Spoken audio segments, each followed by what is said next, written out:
What's up, guys? It's Rey-Jay back with another video. And in this one, I want to break down what's happening with SPY, Tesla, Nvda, the QQQ, and a couple of other tickers. I'm going to break down what's happening to the market moving forward. But just know that I am not a financial planner, so take nothing I say as financial advice.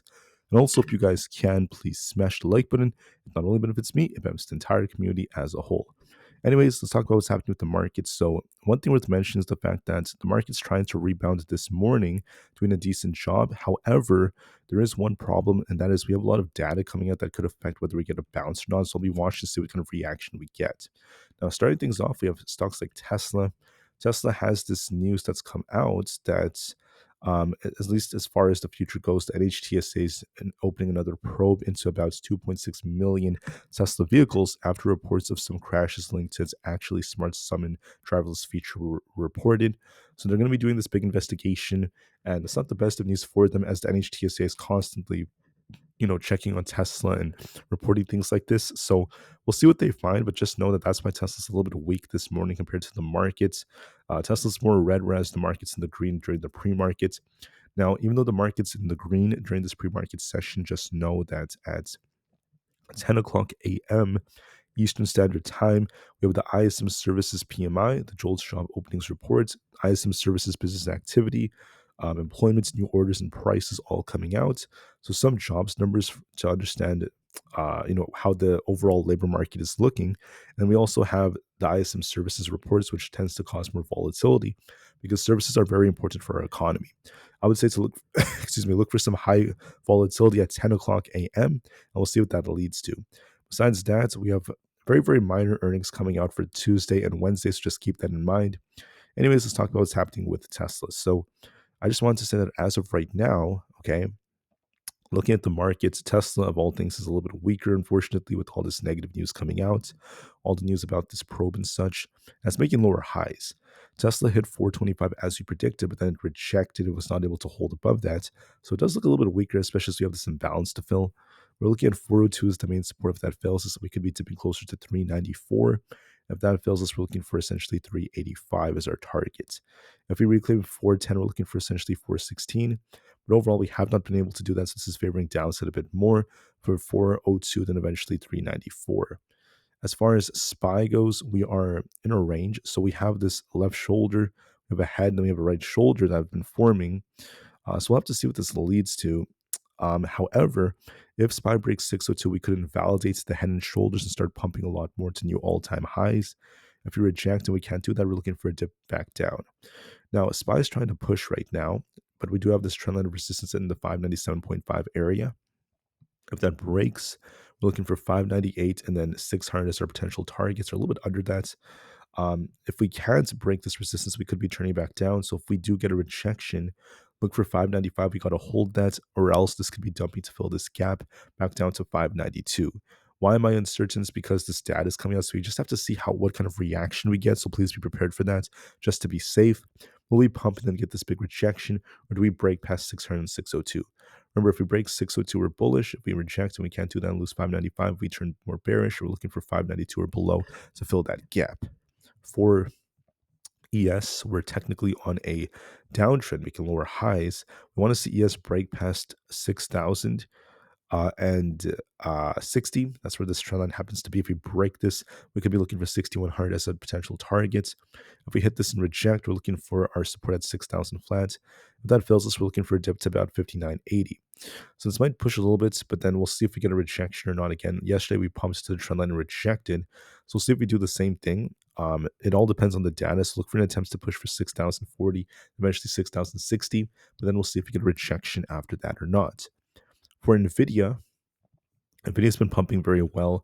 We're looking for 152 as our main support. As long as we're above that, we're looking for 155 as a target.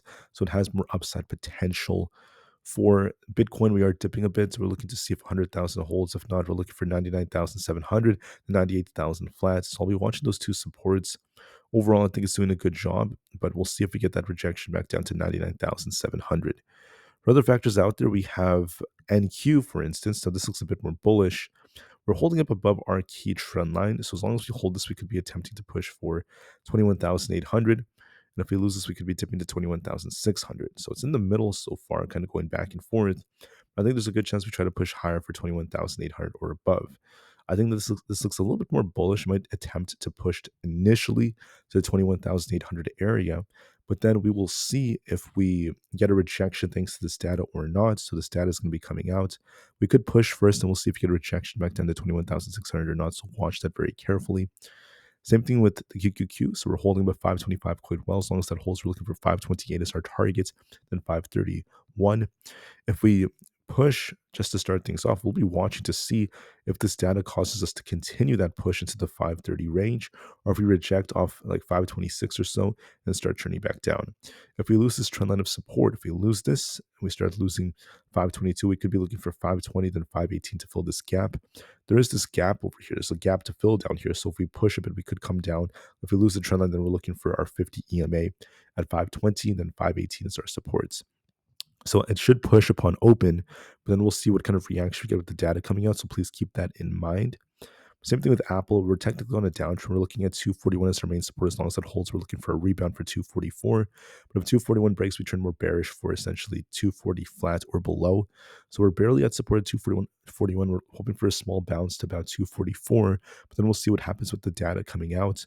For the Russell 2000, we pushed very well. We're going to be looking for an attempt for 228. We'll see if we reject or not off of this. So look for a small push for 227 to 228, and then we'll see if we get a rejection off that or not. For Coinbase, we could be dipping for 276, and we'll see if we bounce off that or not. Overall, look for a small dip as the most likely possibility, so please keep that in mind. For a few more, we have Amazon. This looks a bit more bullish. As long as you break 228, we're looking for 230. If you reject, we're looking for a dip to about 226. So watch those levels in mind. Meta is completely choppy right now. We have support that's holding us up around this 624 to 625 area. We have tough resistance around 634, however. So we're stuck in between these levels. We might push a bit for 634, and we'll see if Meta gets a rejection or not off of this. It is technically more bullish, so it could dip and then try to bounce. But if we need to break 634 to really start pushing, so we'll see if we get a break to 640 or not. It does favor upside a little bit more, so we'll see if that ends up being the case or not. For Microsoft, we're going to be looking for 430 as our resistance. If that breaks, we're looking for essentially 432. If we lose 426, we're looking for a dip to fill the gap all the way down towards 424. So I think initially this will try to push for 430, but then we'll see if we get a rejection or not, depending on our data, what kind of reaction we get. There's a gap to fill, so be careful with it. The gap is below, by the way. For Google, we look a bit more bullish. We need to try to break past 200. We might try to push for 200. We'll see if we get a rejection back down to 197. So I'll be watching all of these very closely. As far as the VIX is going, this is dipping just a bit. So we do have that gap to fill, but there's no guarantees about anything yet until we see our data. So as a reminder, Tesla's a little bit weak compared to the market, but the majority of stocks do want to push a bit. So make sure you watch our resistance and support levels, and we'll see what happens with this data coming out at 10 o'clock a.m. Eastern Standard Time. That being said, have a good rest of your day, guys. Thank you for listening, and peace out.